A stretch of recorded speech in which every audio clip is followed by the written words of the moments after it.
BBC প্রবাহে আপনাদের সবাইকে স্বাগত জানাচ্ছি। আমি শারমিন রমা। শুরুতেই দেখে নেব আজ কি থাকছে।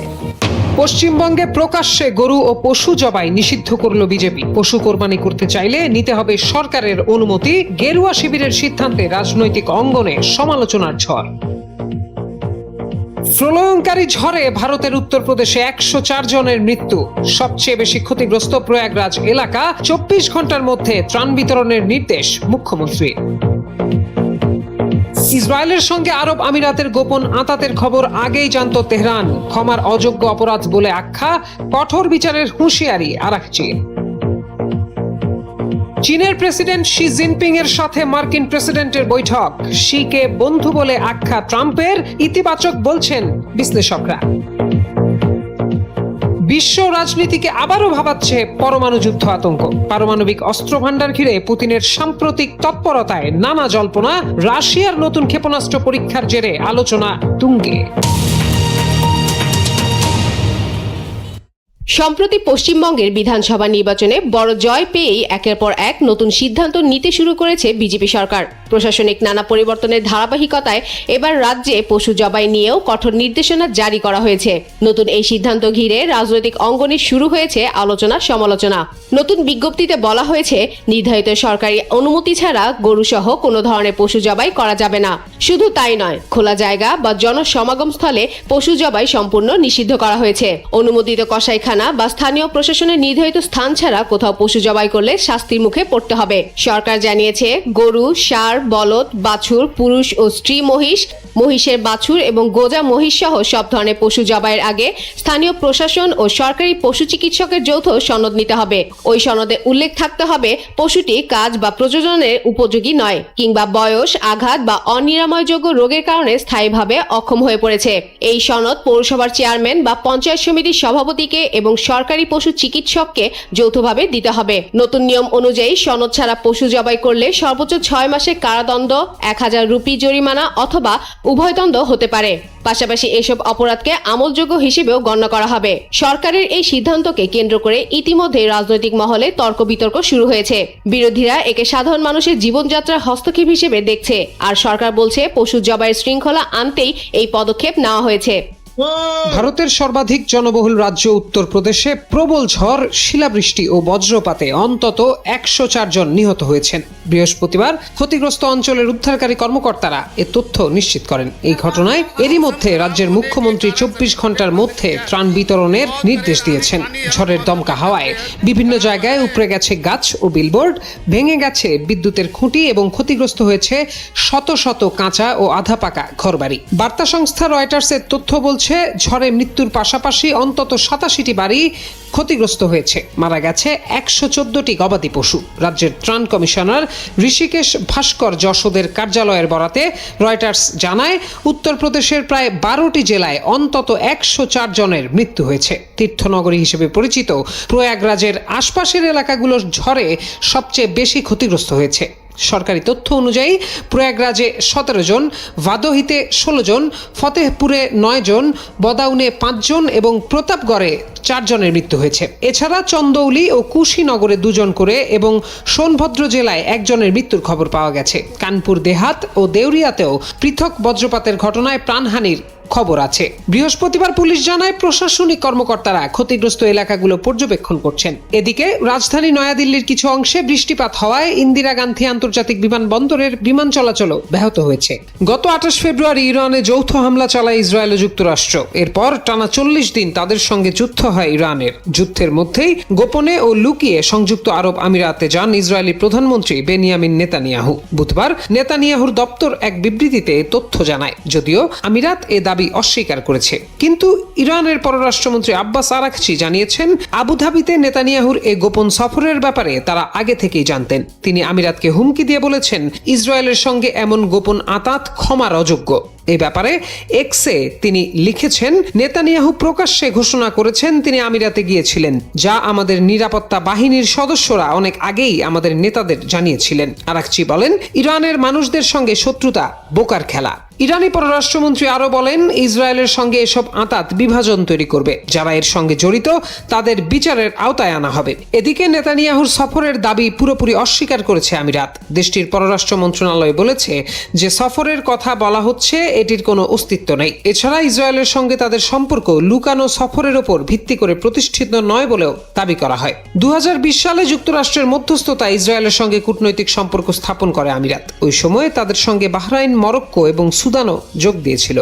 চীনের প্রেসিডেন্ট শি জিনপিং এর সাথে বৈঠকে বসেছেন মার্কিন প্রেসিডেন্ট ডোনাল্ড ট্রাম্প। বৃহস্পতিবার সকালে লাল গালিচা পেতে মার্কিন প্রেসিডেন্টকে স্বাগত জানান চীনা প্রেসিডেন্ট। বেইজিং এর তিয়েনানমেন স্কোয়ারে গ্রেট হল অফ দ্য পিপলে দুই রাষ্ট্রনেতা বৈঠকে বসেন। লাল গালিচা দিয়ে হেঁটে যাওয়ার সময় ট্রাম্প এবং জিনপিং এর শারীরিক ভাষা ছিল দৃশ্যত বন্ধুত্বপূর্ণ। বৈঠক শুরুর পরে প্রাথমিক আলোচনায় জিনপিং এর উদ্দেশ্যে ট্রাম্প বলেন, আপনার বন্ধু হতে পেরে আমি সম্মানিত। চীনা প্রেসিডেন্টের সঙ্গে তার সাক্ষাৎ এক পরম সম্মানের বিষয় বলেও জানিয়েছেন ট্রাম্প। বেজিং এর এই বৈঠক এ যাবৎকালের সবচেয়ে বড় শীর্ষ সম্মেলন বলেও ব্যাখ্যা করেন ট্রাম্প। ট্রাম্পের সঙ্গে বৈঠকে ইতিবাচক ফল নিয়ে আশাবাদী জিনপিংও। তিনি ট্রাম্পকে বলেন, আসুন আমরা একসঙ্গে একটি উজ্জ্বল ভবিষ্যৎ গড়ে তুলি। গোটা বিশ্ব আমাদের এই বৈঠকের দিকে তাকিয়ে রয়েছে। মার্কিন প্রেসিডেন্টের উদ্দেশ্যে তিনি আরো বলেন, আমাদের একে অপরের প্রতিদ্বন্দ্বী না হয়ে পরস্পরের সঙ্গী হওয়া উচিত। আমাদের উচিত একে অপরকে সফল ও সমৃদ্ধ হতে সাহায্য করা। বর্তমান যুগে প্রধান শক্তিধর রাষ্ট্রগুলো কিভাবে একে অপরের সঙ্গে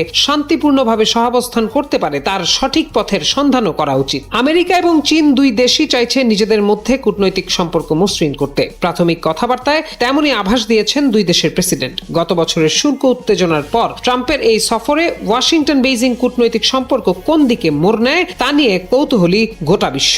বিশ্ব রাজনীতিতে আবারও বাড়ছে পরমাণু যুদ্ধের আতঙ্ক। মার্কিন প্রেসিডেন্ট ডোনাল্ড ট্রাম্পের সঙ্গে টানা 90 মিনিটের ফোনালাপের পর হঠাৎই রাশিয়ার পরমাণু অস্ত্রভান্ডার ও সুপার মিসাইল প্রকল্প নিয়ে তৎপর হয়ে উঠেছেন প্রেসিডেন্ট ভ্লাদিমির পুতিন।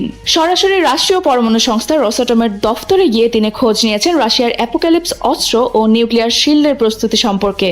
এরপর থেকে আন্তর্জাতিক অঙ্গনে শুরু হয়েছে জোর জল্পনা। যুক্তরাষ্ট্রের সঙ্গে কি বড় কোনো সংঘাতের আশঙ্কা করছে মস্কো? বিশেষ করে স্যাটার্ন 2 বা শর্মদ ক্ষেপণাস্ত্র সহ রাশিয়ার ভয়ঙ্কর পারমাণবিক অস্ত্রগুলো আবারও আলোচনার কেন্দ্রে চলে এসেছে। ইউক্রেন যুদ্ধ, মধ্যপ্রাচ্য সংকট এবং পশ্চিমাদের সঙ্গে ক্রমবর্ধমান উত্তেজনার মধ্যেই পুতিনের এই পদক্ষেপ বিশ্বজুড়ে নতুন করে নিরাপত্তা উদ্বেগ তৈরি করেছে। শর্মদ বা স্যাটার্ন 2 ক্ষেপণাস্ত্রের সফল পরীক্ষা চালিয়েছে রাশিয়া।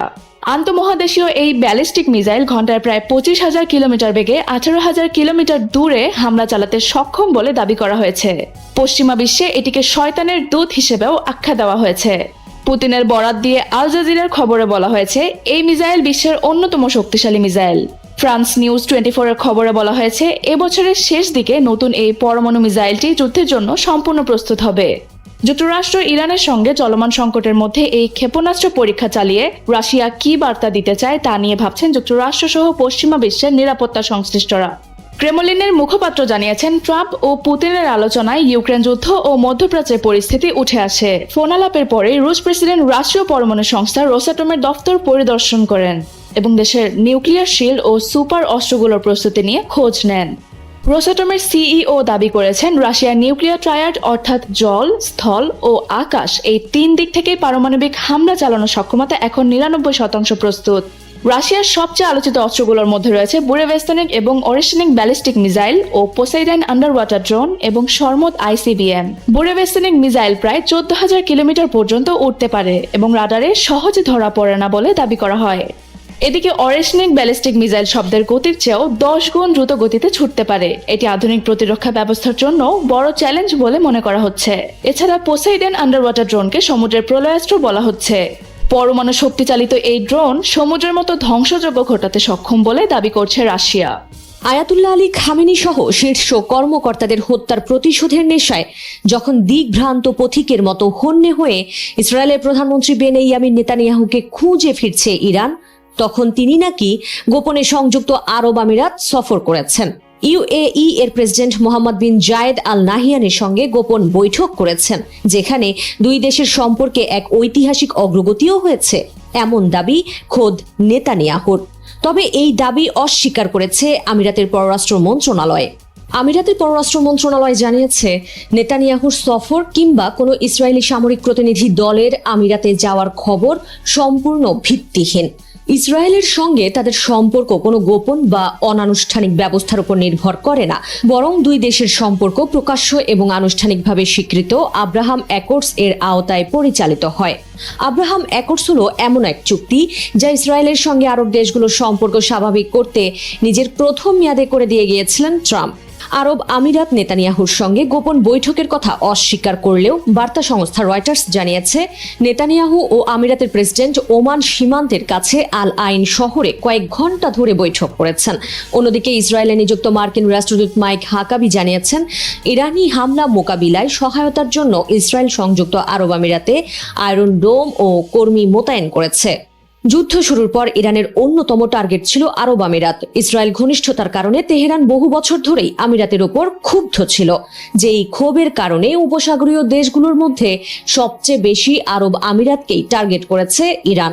আমিরাতের প্রতিরক্ষা মন্ত্রণালয়ের তথ্য মতে সব মিলিয়ে ইরান থেকে ছোড়া মোট 551টি ব্যালিস্টিক ক্ষেপণাস্ত্র, 29টি ক্রুজ ক্ষেপণাস্ত্র এবং 2265টি ড্রোন মোকাবিলা করেছে আরব আমিরাত। এই সক্ষমতা কোথায় পেল আরব আমিরাত? নেতানিয়াহুর গোপন আতাতের পর এটা এখন পানির মতো পরিষ্কার। এদিকে নেতানিয়াহুর এই গোপন বৈঠকের খবরে ক্ষোভে ফুঁসছে ইরান। দেশটির পররাষ্ট্রমন্ত্রী আব্বাস আরাঘচি বলেন, নেতানিয়াহু এমন একটি বিষয় প্রকাশ্যে বলেছেন যা ইরানের গোয়েন্দা সংস্থাগুলো অনেক আগেই দেশটির নেতাদের জানিয়েছিল। ইসরায়েলকে সহযোগিতা করা অমার্জনীয় অপরাধ এবং যারা এতে জড়িত তাদের জবাবদিহির মুখোমুখি হতে হবে। এই ঘটনার পর যদি ফের যুদ্ধ শুরু হয়, তাহলে ইরানের অন্যতম টার্গেট যে হবে আরব আমিরাত, সেটা বলাই যায়। সাহস থাকলে কেউ যেন আনুষ্ঠানিকভাবে নেতৃত্বের চ্যালেঞ্জ জানায়। একদিন আগে আত্মবিশ্বাসের সঙ্গে এই কথা বলেছিলেন ব্রিটিশ প্রধানমন্ত্রী কিয়ার স্টারমার। তার এ চ্যালেঞ্জ ছুড়ে দেওয়ার পর ব্রিটেনের রাজনীতিতে জল গড়িয়েছে বহুদূর। স্বাস্থ্যমন্ত্রী ওয়েস স্ট্রিটিং তো পদত্যাগ করার প্রস্তুতিও নিয়ে ফেলেছেন। এই অবস্থায় তাই বেশ বেকায়দায় পড়েছেন স্টারমার। নিজের প্রধানমন্ত্রিত্ব টিকিয়ে রাখতে রাজনীতির মাঠে কঠিন এক চাল দিয়েছেন তিনি। নেতৃত্বে আস্থা ফেরাতে আবেগী বক্তব্য রেখেছেন স্টারমার। ব্রিটিশ প্রধানমন্ত্রীর ভাষ্য, লেবার পার্টির নেতৃত্ব নিয়ে প্রতিযোগিতা শুরু হলে দেশে ও দলে বিশৃঙ্খলা তৈরি হতে পারে। শুধু তাই নয়, গদি রক্ষায় মন্ত্রী ও এমপিদের একত্রিত করার শেষ চেষ্টা করছেন স্টারমার। সেই সঙ্গে নতুন কিছু আইন ও সংস্কারের প্যাকেজ সামনে এনে বোঝানোর চেষ্টা করছেন এসব বাস্তবায়ন হলে কর্মজীবী মানুষের জন্য ব্যর্থ পুরনো ব্যবস্থার অবসান ঘটবে। এর বাইরে স্বাস্থ্যসেবা, আবাসন ও অভিবাসন সহ বিভিন্ন খাতেও বড় ধরনের সংস্কারের প্রতিশ্রুতি দিয়েছেন তিনি। তবে গত সপ্তাহে ইংল্যান্ডের স্থানীয় নির্বাচন, স্কটল্যান্ড ও ওয়েলসে লেবার পার্টির ভরাডুবির পর পরিস্থিতি আর স্টারমারের নিয়ন্ত্রণে নেই। এরই মধ্যে 4 জন মন্ত্রী পদত্যাগ করেছেন। স্টারমারের ওপর পদত্যাগের চাপ বাড়ছে। প্রকাশ্যে স্টারমারের পদত্যাগ দাবি উঠলেও 81 জন এমপির সমর্থন নিয়ে নেতৃত্বকে চ্যালেঞ্জ জানাননি কেউই। এবার সে পথেও পা বাড়াতে চাইছেন স্ট্রিটিং। প্রধানমন্ত্রিত্ব পদে লড়াইয়ের জন্য স্ট্রিটিং এর পদত্যাগের গুঞ্জন রটতেই স্ট্রিটিংকে ডাউনিং স্ট্রিটে ডেকে এনেছেন স্টারমার। 20 মিনিটের সেই বৈঠক শেষে প্রধানমন্ত্রীর মুখপাত্র জানিয়েছেন, স্টারমারের প্রতি পূর্ণ আস্থা রয়েছে স্ট্রিটিং এর। যদিও বৈঠকে কি আলোচনা হয়েছে সে বিষয়ে কিছু জানাননি। এছাড়াও দলের গুরুত্বপূর্ণ এমপি ও মন্ত্রীদের সঙ্গে বৈঠক করে দলের মধ্যে চলমান বিভাজন মেটানোর চেষ্টা করছেন স্টারমার, যেখানে মন্ত্রীদের পরামর্শ মেনে দ্রুত বড় পরিবর্তন আনার ব্যাপারে সম্মতি জানিয়েছেন স্টারমার। এখন দেখার অপেক্ষা স্টারমারের গদি বাঁচানোর শেষ চেষ্টা কতটা কাজে দেয়। মধ্যপ্রাচ্যের বিস্তীর্ণ ও উত্তপ্ত মরুভূমিতে ইরান এবং যুক্তরাষ্ট্র ইসরায়েলের মাঝে যে সংঘাতের দাবানল জ্বলে উঠেছিল তার আজ প্রশান্ত মহাসাগর পেরিয়ে এখন বহুদূর বিস্তৃত হয়েছে। বাধ্য হয়েই এই অনাকাঙ্ক্ষিত যুদ্ধের চোরাবালি থেকে নিষ্কৃতি পেতে আজীবনের চরম প্রতিদ্বন্দ্বী চীনের দ্বারস্থ হচ্ছেন মার্কিন প্রেসিডেন্ট ডোনাল্ড ট্রাম্প। হন্যে হয়ে খুঁজছেন শান্তির পথ। কিন্তু চিরশত্রু বেইজিং কি এবার ট্রাম্পের মুখ রক্ষা করবে? আর এই চুক্তির মধ্য দিয়ে বিশ্বমঞ্চে যুক্তরাষ্ট্রের একচ্ছত্র আধিপত্য কি চিরতরে বিলীন হয়ে যাবে? আন্তর্জাতিক কূটনীতির টেবিলে এখন এই প্রশ্নগুলোই সবচেয়ে বড় হয়ে দেখা দিয়েছে। বর্তমান ভূরাজনৈতিক সংঘাতের সমীকরণের মধ্যে লুকিয়ে আছে প্রথম প্রশ্নের উত্তর। ইরানকে ভাতে মারা এবং সামরিক ও অর্থনৈতিকভাবে পঙ্গু করার যে সুদূর প্রসারী লক্ষ্য নিয়ে ওয়াশিংটন আগ্রাসনের পথে হেঁটেছিল, বাস্তবে তা পুরোপুরি মুখ থুবড়ে পড়েছে। অন্যদিকে তেহরানের অবস্থান একদম সুস্পষ্ট করে দিয়েছেন ইরানের পররাষ্ট্রমন্ত্রী আব্বাস আরাকচি, যিনি সম্প্রতি বেইজিং সফর করে এসেছেন। তিনি বিশ্ববাসীকে সাফ জানিয়ে দিয়েছেন যে মিত্র চীনের সুস্পষ্ট সমর্থন ছাড়া তারা কোনো ধরনের শান্তি চুক্তিতে আবদ্ধ হবেন না। বর্তমান প্রেক্ষাপটে চীনের ভূমিকা এখানে অপরিসীম, কারণ তারা কেবল ইরানের সবচেয়ে বড় তেল ক্রেতাই নয়, বরং আন্তর্জাতিক রাজনীতিতে তেহরানের সবচেয়ে বড় ঢাল হিসেবেও কাজ করছে। সুতরাং বেইজিংয়ে গিয়ে প্রেসিডেন্ট শি জিনপিংকে সন্তুষ্ট করা ছাড়া ট্রাম্পের হাতে বিকল্প কোনো জাদুকরী পথ খোলা নেই। যদি জিনপিং শেষ পর্যন্ত এই মধ্যস্থতায় রাজি হন, কেবল তখনই একটি সম্মানজনক চুক্তির মাধ্যমে এই অন্তহীন যুদ্ধ থেকে নিজেদের প্রত্যাহার করে নিতে পারবে যুক্তরাষ্ট্র।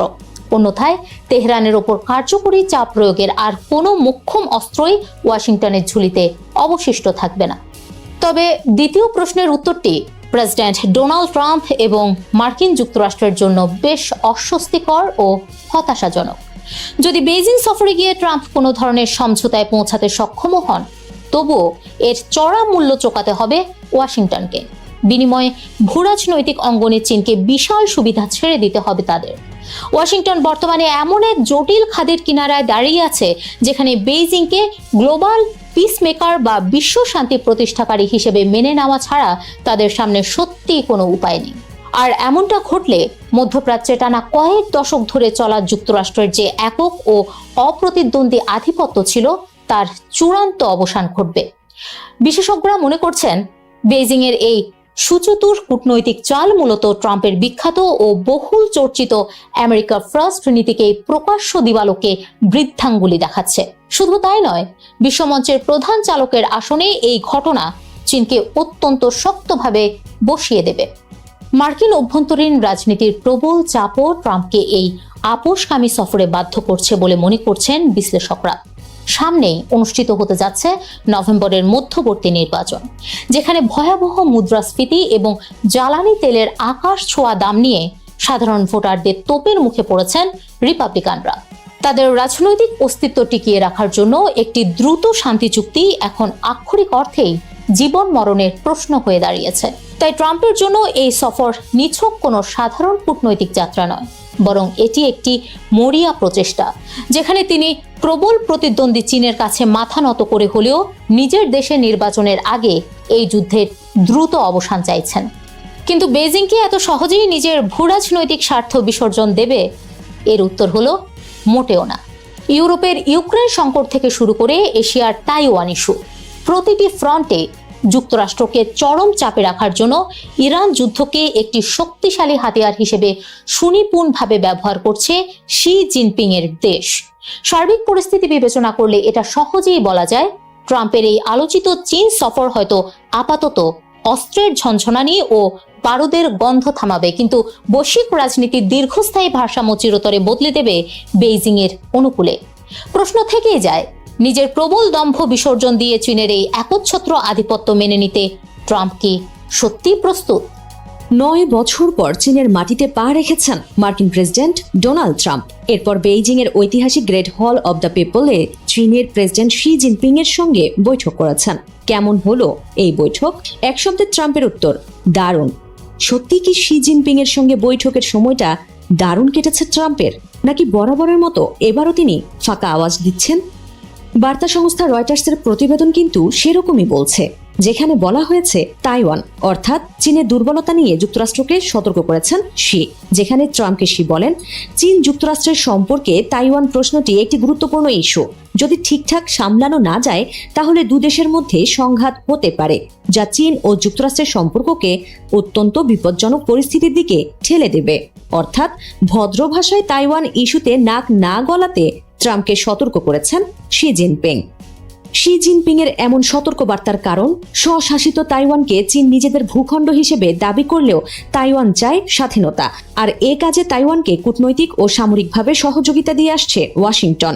ইরান যুদ্ধে ফেঁসে যাওয়া দুর্বল ট্রাম্পকে বাগে পেয়ে এবার সে ব্যাপারেই সতর্ক করলেন শি। তাইওয়ান ইস্যু ছাড়াও ট্রাম্পের সঙ্গে বিভিন্ন বিষয়ে নিয়ে আলোচনা করেছেন শি। দেশটির পররাষ্ট্র মন্ত্রণালয়ের দেওয়া তথ্য মতে শি ও ট্রাম্প নিজেদের সম্পর্ককে গঠনমূলক, কৌশলগত ও স্থিতিশীল হিসেবে তুলে ধরতে সম্মত হয়েছেন। শি বলেছেন, চীন মার্কিন অর্থনৈতিক ও বাণিজ্যিক সম্পর্কের মূল ভিত্তি হল পারস্পরিক সুবিধা ও লাভজনক সহযোগিতা।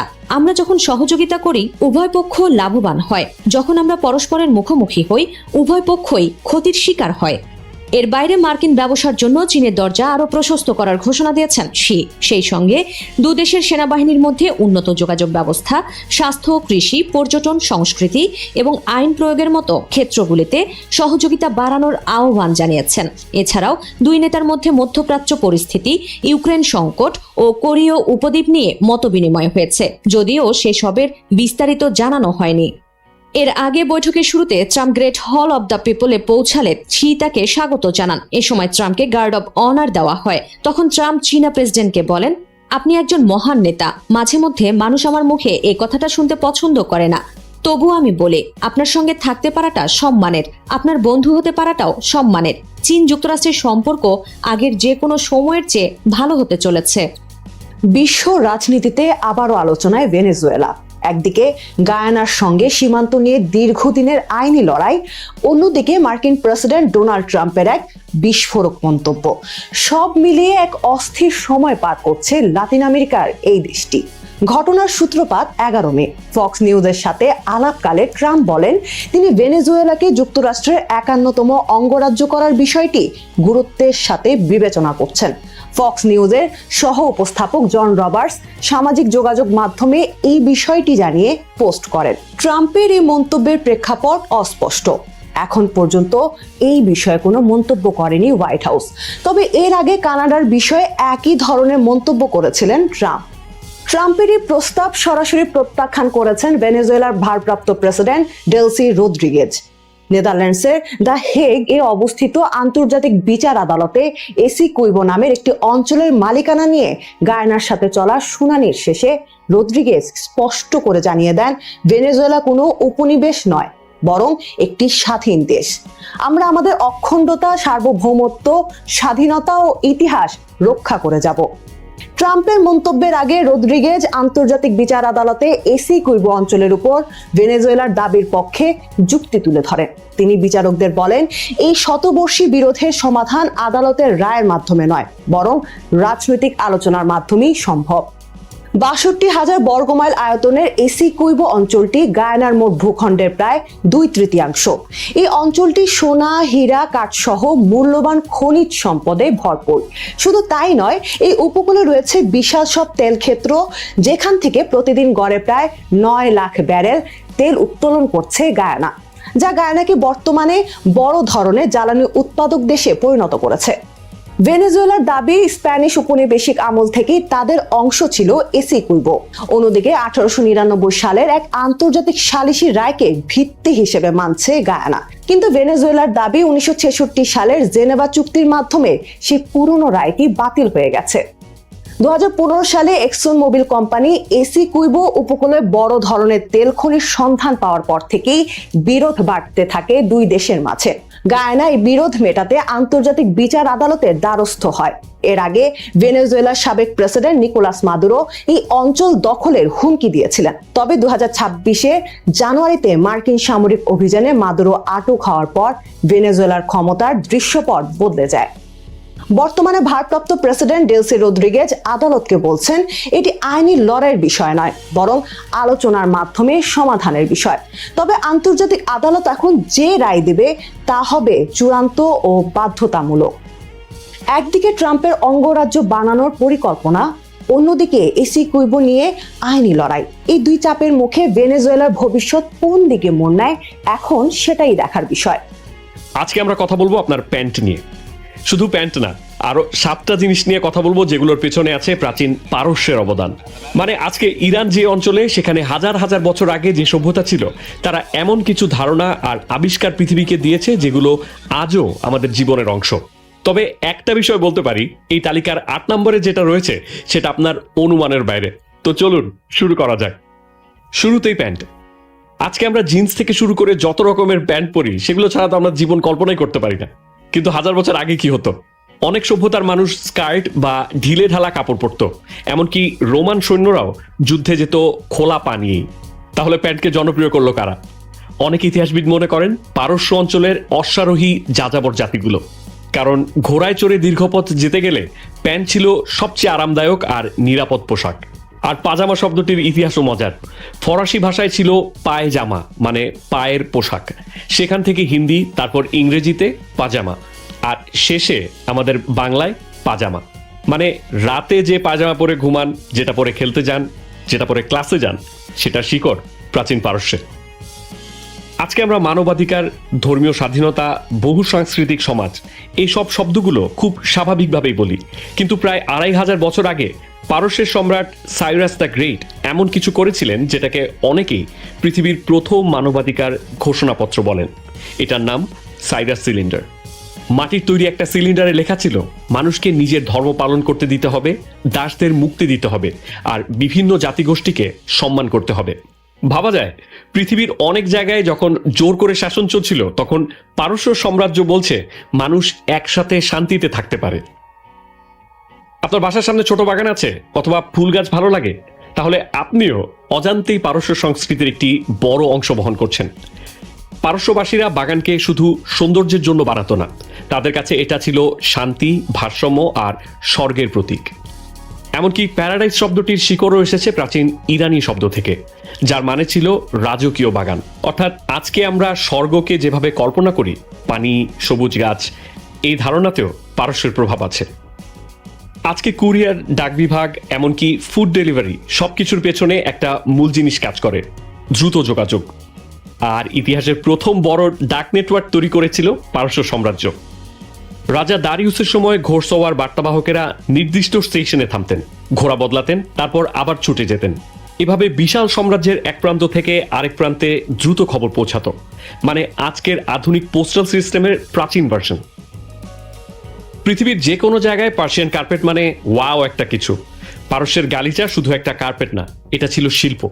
হাতে বোনা জটিল নকশা, রং, বিভিন্ন প্রতীক, সব মিলিয়ে এগুলো রাজা বাদশা থেকে শুরু করে বিভিন্ন ধর্মীয় স্থাপনায় ব্যবহৃত হতো। এমনকি আজকেও বিশ্বের অনেক মসজিদ, চার্চ, জাদুঘর, অভিজাত ভবনে পারস্যের কার্পেট দেখা যায়। মানে ঘরের একটা কার্পেটও কখনো কখনো 1000 বছরের সাংস্কৃতিক ইতিহাস বহন করতে পারে। পারস্যের ইতিহাস। যদি আপনি কখনো হাসপাতালে গিয়ে থাকেন অথবা ডাক্তারি বইয়ের নাম শুনে থাকেন, তাহলে পরোক্ষভাবে হলেও আপনি ইবনে সিনার প্রভাবের মধ্যে আছেন। পাশ্চাত্যে যিনি আভিসিনা নামে পরিচিত, তিনি লিখেছিলেন ক্যানন অফ মেডিসিন, 5 খণ্ডের বিশাল চিকিৎসা বিশ্বকোষ। এটা এতটাই গুরুত্বপূর্ণ ছিল যে ইউরোপের মেডিকেল বিশ্ববিদ্যালয়গুলোতে শত শত বছর ধরে এই বইটি পড়ানো হতো। ভাবুন, একজন পারস্য চিকিৎসকের লেখা বই ইউরোপের ডাক্তারদের মূল পাঠ্য বই। স্কুলে এক্স স্কোয়ার, এক্স কিউব দেখে কি কখনো বিরক্ত হয়েছেন? তাহলে এটার জন্য পারস্যকে, স্পেসিফিক্যালি ওমর খাইয়ামকে ধন্যবাদ দিতে পারেন, কারণ তিনি ছিলেন ঘন সমীকরণ নিয়ে কাজ করা প্রথম দিকের বড় গণিতবিদদের একজন। শুধু গণিতবিদ না, তিনি ছিলেন কবি, জ্যোতির্বিজ্ঞানী এবং দার্শনিকও। আজকের প্রকৌশল, কম্পিউটার বিজ্ঞান, অর্থনীতি, অনেক জায়গায় যে জটিল সমীকরণগুলো ব্যবহার করা হয়, সেগুলোর ভিত্তি তৈরিতে পারস্য গণিতবিদদের বড় অবদান ছিল। আর এখন আসি আপনার চিন্তার বাইরের বিষয়ে। হ্যাঁ, এই তালিকায় পালং শাকও আছে। ধারণা করা হয় 2000 বছরেরও আগে পারস্য অঞ্চলে প্রথম পালং শাক চাষ শুরু হয়। পরে এটি চীন, আরব বিশ্ব হয়ে ইউরোপে ছড়িয়ে পড়ে। আমরা সাধারণত ইতিহাস মানে যুদ্ধ, রাজা আর সম্রাটের গল্প ভাবি, কিন্তু বাস্তবে ইতিহাস আমাদের প্রতিদিনের জীবনের মধ্যেই লুকিয়ে থাকে, আমাদের প্যান্ট থেকে শুরু করে একদম পালং শাক পর্যন্ত। সবাইকে শুভকামনা জানিয়ে আমি শারমিন রমাজ এখানে বিদায় নিচ্ছি। ভালো থাকবেন।